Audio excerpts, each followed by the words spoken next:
At my sister's baby shower, my mother held up a framed writing, a gift from everyone to our new mother. I leaned closer to get a better look. It was my apartment, which I paid $509,000 for. My father leaned closer and whispered, "You have 30 days to vacate." Mom added, "Some people just don't deserve nice things." Sister smirked, finally getting what I actually deserve. Uncle agreed, family comes first. Aunt nodded, some children just need to learn about sacrifice. I smiled. One day is more than enough. By dawn, everything they owned was gone. I'm Wendy, 28, and I work as a senior software engineer at a tech company in downtown Seattle. This story involves my younger sister Emma, 25, who just had her first baby, and my parents, David and Linda, who I thought I knew until that fateful Saturday afternoon. Let me start from the beginning so you understand the full picture. Growing up, Emma was always the golden child. Not in an obvious way that would make people call my parents out, but in those subtle ways that chip away at you over years. When I got straight A's, it was expected. When Emma got B's, it was celebrated. When I saved up for months to buy something I wanted, I was being responsible with money. When Emma wanted something, well, family should help family, right? I moved out at 18 for college and never looked back. I worked 2 jobs while studying computer science, graduated with minimal debt, and landed a great job right out of school. I'd been living in apartments and saving aggressively for years because I had a dream. I wanted to own my own place in Seattle, something that seemed impossible on a single income in this market. 2 years ago, after 6 years of saving, side hustles, and living like a college student well into my 20s, I finally had enough for a down payment. I found a beautiful 1-bedroom apartment in Capitol Hill, nothing fancy, but it was mine at 750 square feet. The mortgage, HOA fees, and property taxes came to exactly $3,800 a month, which was tight but manageable on my $105,000 salary. I remember the day I got the keys. I called my parents, crying happy tears, telling them I'd finally done it. Dad said he was proud, Mom said that's nice, honey, and that was about it. Meanwhile, Emma had dropped out of college after 2 years, worked part-time at various retail jobs, and had been living with her boyfriend Jake in his parents' basement for 3 years. Don't get me wrong, I wasn't judging her life choices, but the contrast in how our parents treated our different paths was stark. When Emma announced her pregnancy 10 months ago, you'd have thought she discovered a cure for cancer based on my parents' reaction. Suddenly, every family gathering was about Emma's pregnancy. Every conversation was about the baby. Every family decision revolved around what would be best for Emma and the baby. I was happy for her, genuinely. I bought gifts for the baby, helped plan the shower, and even offered to help with childcare once the little one arrived. But I started noticing things that made me uncomfortable. 5 months before the baby was born, Emma and Jake started complaining about their living situation. The basement was too small, they said. It wasn't appropriate for a baby, they said. They needed their own place, they said. Fair enough, I agreed with all of that. What I didn't agree with was what came next. Wendy makes so much money, Emma said during one family dinner. She could easily afford to help us with a down payment. Or, Dad suggested, maybe Wendy could let you stay with her for a while. Just until you get on your feet.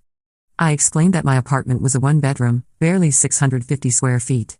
Where exactly would a couple and a baby sleep? On my couch? Family helps family, Mom said in that tone that meant the discussion was over. But I held firm. I'd worked too hard for my space to give it up, and frankly, I was already stretched thin financially. I offered to help them look for affordable places, maybe chip in a few hundred toward their deposit, but that wasn't good enough. The comments started then. Little digs about how I was selfish and didn't understand what family meant. How I was hoarding my success instead of sharing it. How some people forgot where they came from. I started dreading family gatherings, but I kept going because I wanted to be there for Emma's pregnancy and the baby. The baby shower was planned for the Saturday when Emma was 38 weeks pregnant. I'd taken the day off work, spent $200 on gifts, and even helped Mom set up the decorations that morning. About 30 people were there, family, Emma's friends, some of Mom's church friends. Everything seemed normal at first. We played the usual games, ate cake, and watched Emma open presents. I was actually having a good time until Mom stood up with this framed document in her hands. Before we finish, Mom announced, "We have one more very special gift for Emma and Jake from the whole family." She held up what looked like some kind of official document in a nice frame. I couldn't see it clearly from where I was sitting, so I got up and moved closer to get a better look. That's when my blood went cold. It was a deed. Specifically, it was the deed to my apartment, with Emma's and Jake's names typed in as the new owners. I stared at it for a full 10 seconds, thinking I was misreading something. But no, there it was in black and white, my address, the apartment I'd saved for 6 years to buy, the place I'd been paying a mortgage on for exactly 14 months. "What is this?" I asked, my voice barely above a whisper. Dad appeared beside me and leaned in close. "You have 30 days to vacate," he whispered in my ear like he was telling me the weather. I turned to look at Mom, certain this was some kind of joke or misunderstanding. Some people just don't deserve nice things, she said with a shrug, not even looking at me. Emma was beaming as people around her congratulated her on the generous gift. She caught my eye and smirked. Finally getting what I actually deserve. I looked around the room, desperate for someone to tell me this was a prank. Uncle Mark, Dad's brother, nodded approvingly. Family comes first, Wendy. You'll understand when you're older. Aunt Jessica, Mom's sister, chimed in. Some children just need to learn about sacrifice. This will be good for you. I felt like I was in some kind of alternate reality. These people were talking about stealing my home, the home I'd worked 6 years to afford, the home I'd scrimped and saved for, the home I was currently paying a $3,200 monthly mortgage on, like they were asking me to share my French fries. But here's the thing about being a software engineer, you learn to think systematically. You learn to stay calm under pressure. You learn to solve problems step by step. So I smiled. One day is more than enough, I said, my voice steady. Emma looked confused. What do you mean? I mean I'll be out in one day. You're right, Em. You do deserve this. The room erupted in surprised murmurs. People were patting me on the back, saying they were proud of me for doing the right thing and putting family first. I hugged Emma, congratulated her again, and left the party. I drove straight home and got to work. First, I called my lawyer. Yes, I had a lawyer. I'd hired him when I bought the apartment to handle the closing. I explained the situation, and he confirmed what I suspected. What my family had done was completely illegal. You can't just transfer property ownership without the actual owner's consent, no matter how official-looking your fake documents are. Second, I called the police. I filed a report for attempted fraud and identity theft. Third, I called my bank and put a fraud alert on all my accounts. Fourth, I started making a list. See, the thing about being the forgotten child is that you notice things other people don't think you notice. You remember things other people don't think you remember. And you definitely keep track of things other people assume you've forgotten. Like how Dad had been bragging for months about the new 75-inch TV he'd bought, the one that fell off a truck and cost him practically nothing. Except I knew he'd actually bought it with a credit card under my name, a card he'd opened 3 years ago using my personal information from old tax documents he'd kept when I was a dependent. Or how Mom had been raving about her new car, the fantastic deal she'd gotten from a dealer who owed her a favor. Except the financing was in my name, something I discovered 8 months ago when I ran my annual credit report, but hadn't confronted them about because I was trying to keep the peace. Or how Uncle Mark's house had been foreclosed on 2 years ago, but he was still living there because he'd somehow convinced the bank there was a clerical error. Turned out the clerical error was that he'd been making partial mortgage payments from an account using my social security number, which kept the foreclosure in legal limbo. Or how Aunt Jessica's credit cards, all 7 of them, were tied to my credit history through a family account she'd opened using my information as a co-signer, except I'd never signed anything. I'd been monitoring my credit religiously since college, and I'd noticed these irregularities over the years. I'd confronted them about smaller issues before, but every time I'd brought up the bigger problems, I was told I was being paranoid or making trouble over nothing. They were family, they said. It was just temporary, they said. They'd fix it eventually, they said. But eventually never came, and I'd been too conflict-averse to push harder. But I wasn't imagining things. I was just being gaslit. So I spent that Saturday night doing what I do best. I got organized. I pulled every credit report, every bank statement, every financial document I had. I made spreadsheets. I created timelines. I gathered evidence. By Sunday morning, I had a complete picture of just how much my family had been stealing from me over the years. The total came to just over $180,000 in fraudulent charges, unauthorized loans, and identity theft spanning 5 years. I also had something else, a plan. I started with Dad's TV. One phone call to the credit card company, explaining that someone had stolen my identity to make the purchase. They opened a fraud investigation immediately and put a hold on the account. Within a week, the credit card company had reversed the charges and demanded return of the merchandise. Mom's car was next. Another call, another fraud report, another investigation. The dealership was very interested to learn that the financing had been obtained with stolen identity documents. The repossession took 2 weeks to process. I worked my way down the list systematically. Uncle Mark's mortgage payments, Aunt Jessica's credit cards, my cousin Tyler's student loans that he'd somehow attached to my credit using old documents, my other cousin Melissa's medical bills that had mysteriously appeared on my credit report when she'd given the hospital my social security number instead of hers. One by one, I reported every single fraudulent account, every unauthorized transaction, every stolen penny. The beauty of the system is that once you report identity theft with proper documentation, the burden of proof shifts to the people who made the charges.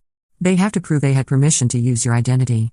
And since none of them had my actual permission, they couldn't prove anything. But I wasn't done. I also called Emma's landlord, well, Jake's parents, technically. I explained that their son was about to be involved in a property fraud scheme and thought they should know. They were horrified and promised to handle it. I called Emma's work and Jake's work, not to get them fired, but to give them a heads up that they might be contacted by law enforcement regarding an ongoing fraud investigation. I called the baby shower venue and asked them to preserve any video footage from the event, as it might be needed for a criminal investigation. Then I called a locksmith and had my locks changed. And then I waited. Monday morning, my phone started ringing. It was Dad. Wendy, there's been some kind of mistake. They're trying to take back my TV. No mistake, Dad. I reported the credit card as stolen because it was opened without my permission. But I'm your father. You gave me permission. When? Show me where I signed something giving you permission to open a credit card in my name. Silence. You need to fix this, he demanded. I'm not fixing anything. You stole from me. I'm reporting the theft. That's how this works. He hung up on me. Tuesday, it was Mom. Wendy, I don't know what you think you're doing, but you need to stop this nonsense right now. I'm protecting myself from identity theft. We're your family. Family doesn't steal from family, Mom. You taught me that. She hung up too. Wednesday was Uncle Mark. Thursday was Aunt Jessica. Friday was a conference call with all of them, screaming at me about how I was destroying the family and being vindictive. Vindictive? I asked. I'm simply reporting crimes that were committed against me. If that's destroying the family, maybe the family was built on something that needed to be destroyed. Over the following 3 weeks, the consequences were rolling in steadily. Dad's TV was gone. Mom's car was being repossessed. Uncle Mark was being evicted from the house he'd been living in illegally for 2 years. Aunt Jessica's credit cards were all canceled, and she was being investigated for fraud. The phone calls were relentless. Every family member who had been at that baby shower was suddenly calling me, each with their own version of outrage. My cousin Tyler called Tuesday morning, screaming about how his student loans were suddenly in default. What did you do, Wendy? They're saying I committed fraud. You did commit fraud, Tyler. You used my social security number to get those loans. Did you think I'd never find out? But I needed them for school. And you make good money, so I figured it wouldn't hurt your credit. It's not your decision to make, Tyler. You stole my identity. That's a federal crime. You're really going to destroy my future over this? No, Tyler. You destroyed your own future when you decided to commit fraud. I'm just stopping you from continuing to destroy mine. My cousin Melissa was next, crying about her medical bills. Apparently, when she'd had her appendix out 2 years ago and couldn't afford the hospital bills, Uncle Mark had given the hospital my information instead of hers. I was in pain, Wendy. I wasn't thinking straight. Uncle Mark said it would be fine, that you'd understand. Melissa, do you realize I've been getting calls from debt collectors for medical bills for procedures I never had? Do you know what that does to someone's credit? Their stress levels? I'll pay you back. With what money? You're 23 and work part-time at a coffee shop. You can't pay back $23,000 in medical bills. So you're just going to ruin my life? I'm not ruining anything. I'm correcting a fraud that was committed against me. If that has consequences for you, maybe you should talk to Uncle Mark about why he thought it was okay to use someone else's identity without permission. But the call that really got to me was from my grandmother, Dad's mother. She was 84 and had always been the sweetest person in our family. Wendy, honey, she said in her trembling voice, I don't understand what's happening. Everyone's saying you're being mean to the family. I took a deep breath. Grandma, what exactly did they tell you? They said you're taking away everyone's things because you're mad about Emma's apartment gift. They said you're being selfish and hurting the family. I spent an hour on the phone with Grandma, carefully explaining what had actually happened. How family members had been using my personal information to open accounts without my permission. How they'd been making purchases and taking out loans in my name. How the apartment gift was actually them trying to steal my home. Oh my, she said when I finished. Oh my goodness. I had no idea. Wendy, that's terrible. I'm so sorry, sweetheart. It's not your fault, Grandma. But I raised your father better than that. I don't understand how this happened. I don't understand either, Grandma. What they did to you, that's not right. That's not family. Family protects each other, they don't. They don't steal from each other. Hearing her say that meant everything to me. This woman who had raised Dad, who had always preached about family loyalty and taking care of each other, understood immediately that what had been done to me was wrong. Are you going to be okay, honey? She asked. I think so, Grandma. I'm protecting myself now. Good. You should protect yourself. I'm proud of you for standing up for yourself. That conversation gave me the strength to keep going when the next wave of family drama hit. Emma called Wednesday night, hysterical. Wendy, you need to fix this. Jake's parents are threatening to kick us out. They're saying we're criminals.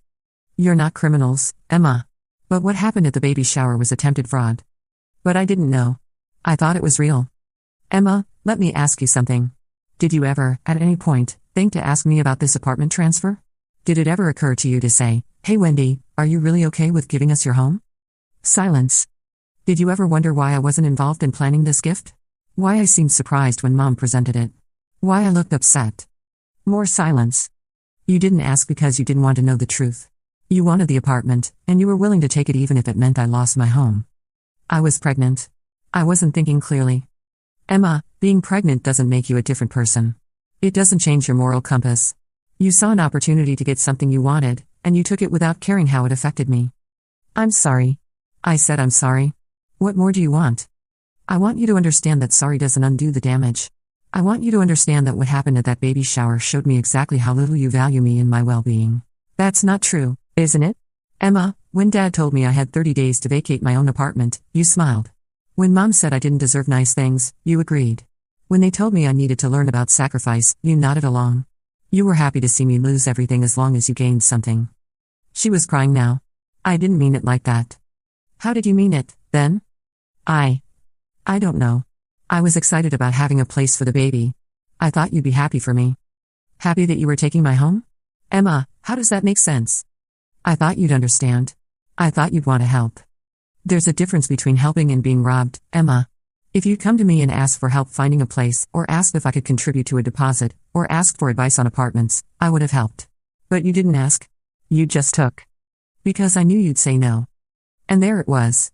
The truth. So you decided to take it anyway. Yes. Yes, okay.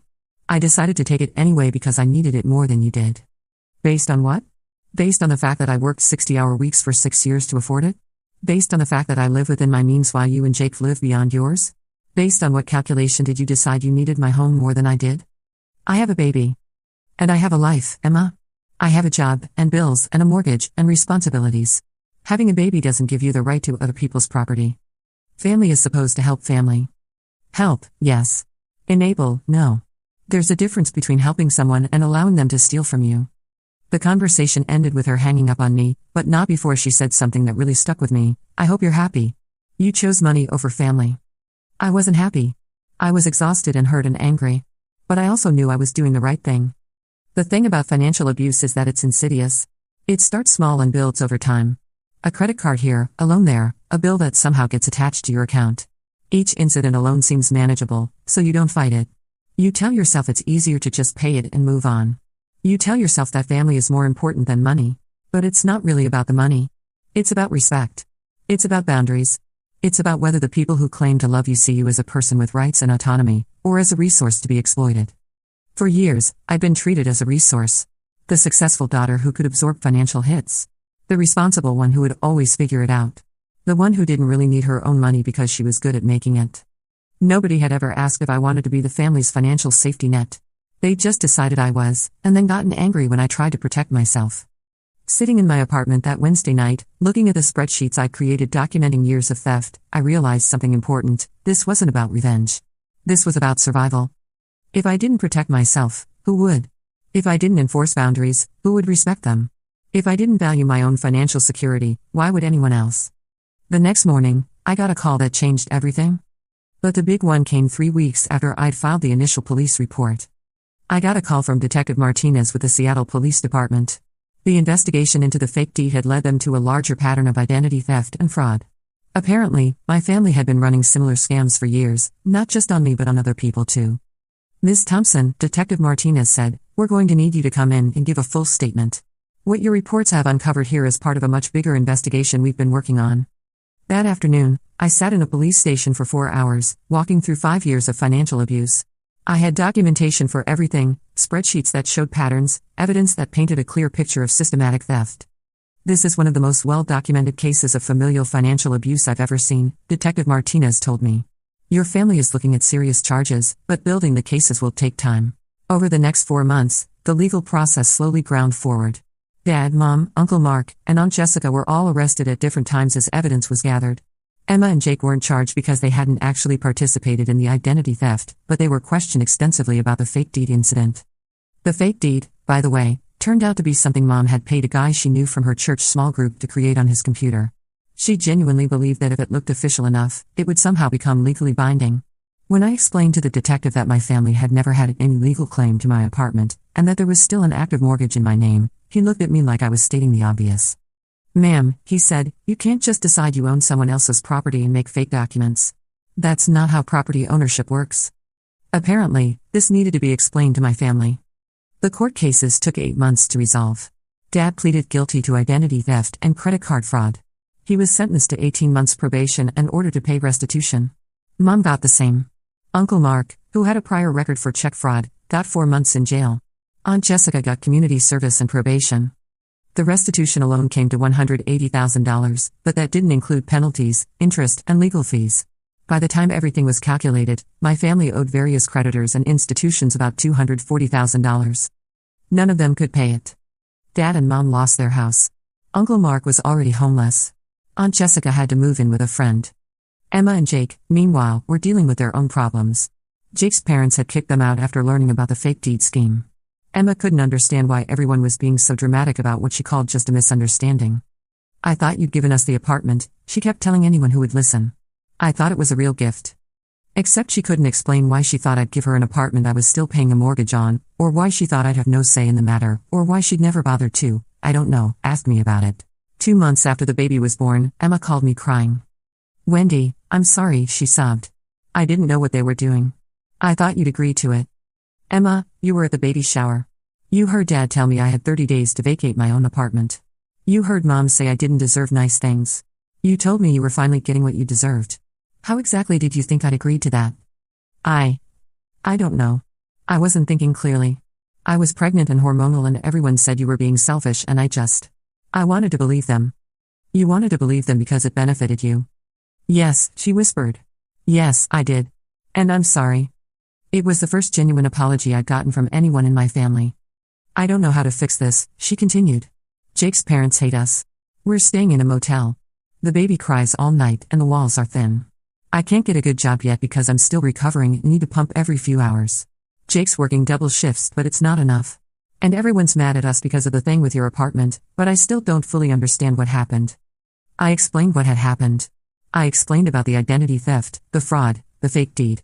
I explained how our parents had been stealing from me for years while simultaneously telling me I was selfish for not giving them more. "Oh my God," Emma said when I finished. "Wendy, I had no idea. I don't know what I thought. I'm so sorry." "I know you are. Is there anything I can do?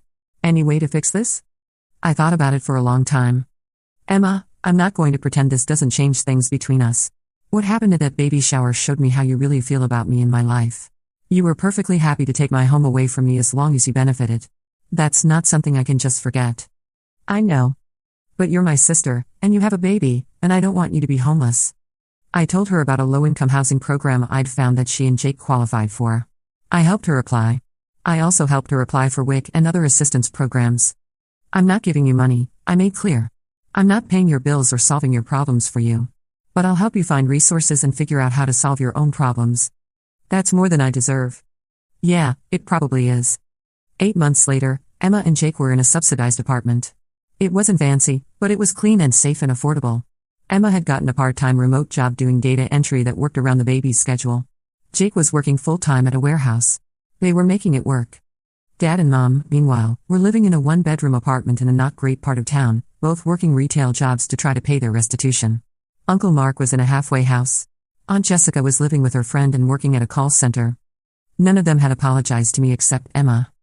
A year and a half later, I got a text from Mom, "I hope you're happy. You destroyed this family over money." I didn't respond. But if I had, I would have told her that I didn't destroy anything.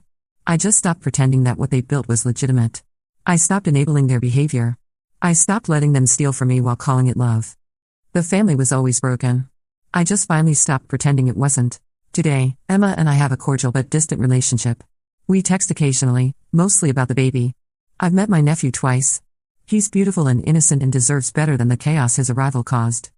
I'm still in my apartment, the one I saved 6 years to buy, the one I work hard every month to afford. It's still just as small and just as expensive and just as worth it. And I've learned something important: when people show you who they are, believe them the first time. When people tell you that you don't deserve nice things, when they try to take what you've worked for, When they demand you sacrifice your security for their comfort, they're not family. They're just people who happen to share your DNA. Real family doesn't steal from you. Real family doesn't gaslight you when you try to protect yourself.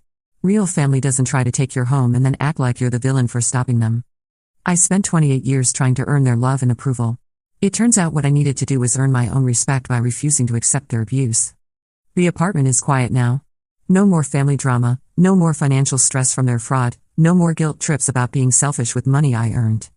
It's just me, my cat, I got a cat, and the life I built for myself. And you know what? I do deserve nice things. I deserve the home I worked for. I deserve financial security. I deserve to not have my identity stolen by people who claim to love me. Some people say blood is thicker than water. But I've learned that the full saying is the blood of the covenant is thicker than the water of the womb. The family you choose is stronger than the family you're born into. I chose to choose myself. And for the first time in my life, that feels like enough. Update: a lot of people in the comments have asked what happened with the restitution money and whether I ever got my $180,000 back. The short answer is, some of it. Through the criminal restitution process, I've gotten back about $75,000 so far. It comes in small monthly payments that will continue for years. Dad and Mom each pay $150 a month, Uncle Mark pays $25 when he's employed, and Aunt Jessica pays $80. It's not much, but it's something. The credit agencies removed all the fraudulent accounts from my credit report, so my credit score actually improved dramatically once everything was cleaned up. That was almost more valuable than the money. I also sued civilly and got a judgment for the remaining amount, but you can't get blood from a stone. None of them have significant assets to garnish. Honestly, I didn't do this for the money. I did it because they needed to face consequences for their actions. And they have. Second update: Emma's baby is now 18 months old, and she's doing much better. She and Jake moved to a larger subsidized apartment, and she's working full-time now from home doing customer service. She's been in therapy to deal with what she calls the family stuff, and she's made a real effort to understand how toxic our family dynamic was. We have dinner once a month now, just the two of us. She's never asked me for money, and she's never minimized what happened. She owns her part in it, and she's working to be different. Last month she told me, "I used to think you were lucky to have money and success. Now I realize you weren't lucky. You worked for it, and you protected it, and you deserve to keep it. I'm sorry it took me so long to understand that." That meant more to me than any of the restitution money. As for the rest of them, Dad and Mom are still together, still working retail, still paying restitution, and still convinced they're the victims in this story. I haven't spoken to them in over a year. Uncle Mark violated his probation and is back in jail. Aunt Jessica moved to another state and I lost track of her. I'm doing well.